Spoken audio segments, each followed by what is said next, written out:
This buff right here might be, 100% attack boost to fighter Espers, 100 speed to your supports, 100% defense to your defender Espers, then he's gonna be OP.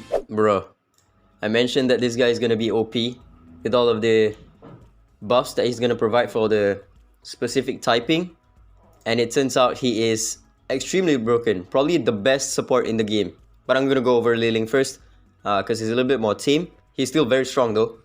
His S1 is 3 times of 50% damage, and each hit absorbs 10% AP. If he has higher attack, then inflicts here, which cannot be resisted and won't miss. His S2 is, if he has Expurgation at the start of his turn, unlocks the ability Harrowing, and Expurgation is immune to all debuffs. Harrowing is attacks one enemy 5 times, damage per hit is equal to 50% of his attack. Each hit absorbs 10% AP.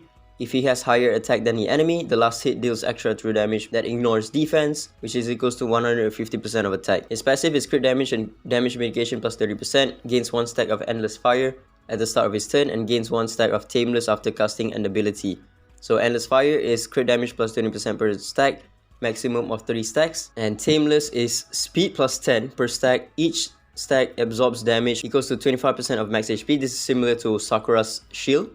And maximum of 10 stacks, immune to all control effects. When Accentuated is active, grants 25% AP to the ally with the highest attack after attacking. You're gonna be running him with the new support, Shang. His S3, when Ling has 3 stacks of Endless Fire at the start of his turn, this ability unlocks, attacks all enemy 3 times, damage per hit is equals to 80% of attack, the last hit absorbs 15% of their AP, which cannot be resisted and won't miss. After casting this ability, removes all stacks of Endless Fire and gains Expurgation for 1 turn. Each time this ability is cast, Ling's damage plus 25% throughout combat, maximum of 5 times. His captain ability is just a straight up power crab version of the universal one. Instead of 30, it's now just 40%. His Divinate, before casting S3, removes 3 buffs from the target. And his S3 has a multiplier of 100%. 3 hits, so it's a 300% AoE damage. His stats don't look too good. He has a pretty low attack for a fighter. But since he's getting all of these buffs, he's still gonna do a lot of damage. Resonance. R1 is base attack, defense, and HP plus 15% and additional 5% for each resonance phase. R2 is gains 3 stacks of Tameless at the start of a round. And R4 is Harrowing causes the ally with highest attack to perform a pursuit attack with their ultimate. That's insane. This is gonna be extremely OP when you pair up with like units like Daji or someone with a very strong S3 nuke. And then finally R6 gains Expurgation for 1 turn at the start of a round. All of his resonance are very useful because when he gets the Expurgation at the start of the round, he can instantly cast his S2, which means he's gonna call the ally with the highest attack for S3 assist. His rival rune is Windset. Also, when you look at his sprite, the Inferno logo is kind of like glowing out. So if you don't have his resonance 4 or 6, at the start of a round, he's only going to cast his S1 for 3 turns. Because these 2 are going to be locked. There's no cooldown for skill 2 and skill 3. But each turn, he will get the buff of the Tameless or Endless Fire, sorry. And then once he reaches 3 stacks, he's going to unlock his S3. And then once he casts his S3, he's going to be able to get the Expurgation buff, which unlocks his S2. Alright, there we go. He got 3 stacks of Endless Fire, which means I'm going to unlock the S3. So casting the S3 is going to give me the Expurgation buff for 1 turn, which will then unlock the S2. Oh, you can see the effects of the Expurgation. It looks crazy. Yeah, so when I cast this second skill, my second highest attack ally is going to get an AP boost of 25%. Never mind. But yeah, this new Ling is going to be OP as hell. He's going to have a lot of speed just from the buff alone. He's going to get 100 speed.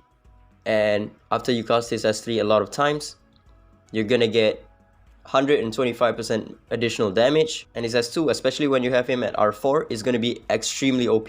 Now, for the most broken support in the game, in my opinion, and the crazy thing is he doesn't need any resonance. He is the most broken support in the game at R0. So his skill 2 and skill 3 is pretty much like nothing. S1 is just silence for 1 turn. And then S3 is 5 turn cooldown, 100% chance to silence the enemy for 3 turns when you max it out, which is going to be very good for PvP. But in PvE, it's going to be useless, right? His captain ability increases ally HP in point war, knockout and beat up by 40%.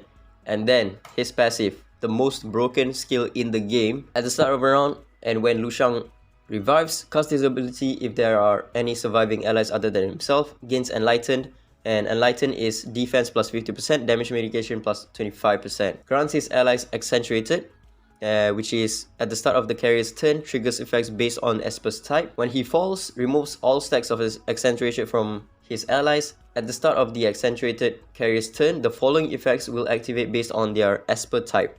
Fighter increases attack and damage throughout combat up to a limited amount. I'll tell you what the limited amount is after this. Defender increases defense and reduces damage received throughout combat up to a limited amount. Support increases speed throughout combat up to a limited amount. All ability cooldowns minus 1 turn. This is so extremely busted, man. Controller increases speed throughout combat up to a limited amount. Inflicting ability effects won't miss and can't be resisted. At first glance, this already seems OP. But when you know what the limited amount is, it's even more OP. His dividend is when taking hits, 100% chance of reducing ability cooldowns by 1 turn, which is nothing too crazy because he doesn't need his skills. All he needs is his passive. So you don't need to go for his dividend, you just need to be 0 speed on Shang and as tanky as possible because you don't want him to die. His S1 is Reprimand, final damage plus 10%, which is his S1. His S3 doesn't have any damage, by the way. His R2, casting S3, grants all allies 3 stacks of Safeguarded. R4, when attacked by a critical hit, minus 15% damage. And lastly, R6, when Shang falls, his allies gains a bonus turn. This one is not needed for PVE, but it's going to be useful for PvP. Just useful, I don't think it's going to be game breaking or anything for PvP. So this guy, you just need him to be at R0 and he's going to be the best support in the game. Alright, let me showcase what the maximum limit is. First off, I'm going to show you for Fighter. 1867. Now this is all his damage on the first hit with this guy in the team. 2278. From the first stack alone, we can see how much the increment is. 2278 is 1 stack of the buff. And then without any stacks of the buff, we got 1876, which means our damage got amplified by almost 1.21 times. So assuming that the increase of attack and damage is the same, we can deduce that Shang is giving 1.21 square root of 10% attack and 10% damage increase.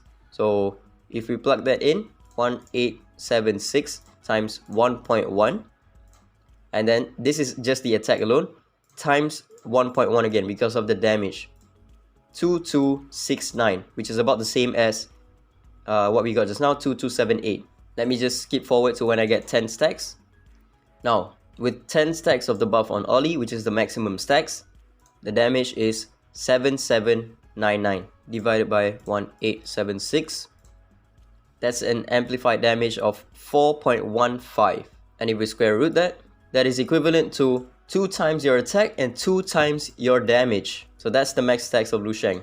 His passive right here for the Fighter one increases attack by 10% and damage by 10% throughout combat up to 10 stacks. Alright, I don't want the video to be too long, so let me just showcase the Defender Espers defense increase and not the damage mitigation. I think the damage mitigation is up to 50%, 5% each turn. So this is Ggez damage without the buff. On the middle guy, it's 1079. And now her damage on 1 stack of the buff, 1186. 1186 times 2. We got 2372, whereas the previous one we did 2158, right?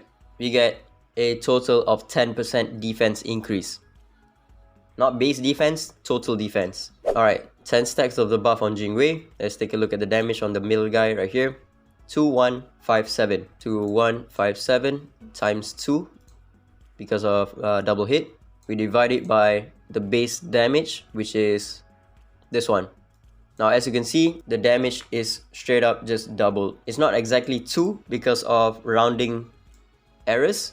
This one should be 2157 instead of 58. Shang is going to give 10% defense increase per turn, and the damage received I haven't checked yet, but I think it's 5% up to a maximum of 50%. So in total, you're gonna get 100% defense and potentially 50% damage received throughout combat. Now for the support and controller, it's a bit hard to test. I've matched my speed of Liao, which is a defender, so he shouldn't get any speed. And my Clara is a support. She should be getting a little bit higher speed every turn that she takes.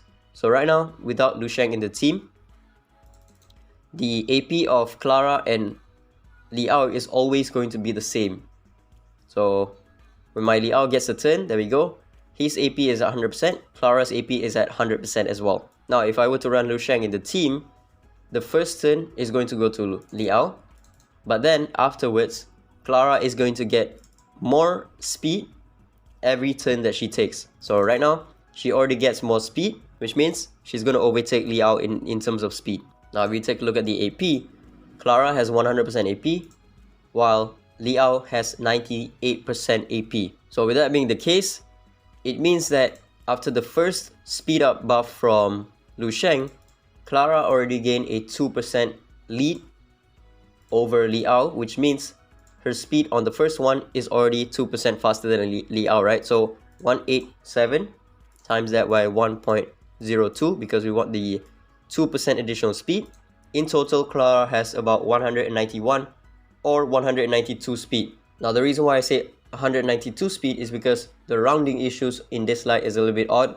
Instead of rounding down the AP percentage, they always round up the AP percentage. Even if the AP bar is at 97.1%, they will round it up to 98%. So in actuality, Liao is roughly around 97% of the AP bar. So if we take that into account, 187 times 1.03, because now Clara has 3% lead over Liao, then you get 192 speed, which means every stack of the speed buff is going to give Clara 5 additional speed. I don't know what the maximum is. It's a bit hard to test that out, what the maximum is, but I would assume it's the same as the rest, which is 10 stacks. So you're gonna get a maximum of 50 speed on your supports and controllers. So yeah, that's about it. Ling's gonna be OP, but unfortunately you cannot use wish stones on him. You cannot wish for cloud wish for him. You cannot ripple box him, and his resonance are extremely OP, especially with his R4. And then Shang is currently the most broken support in the game, in my opinion, for PVE.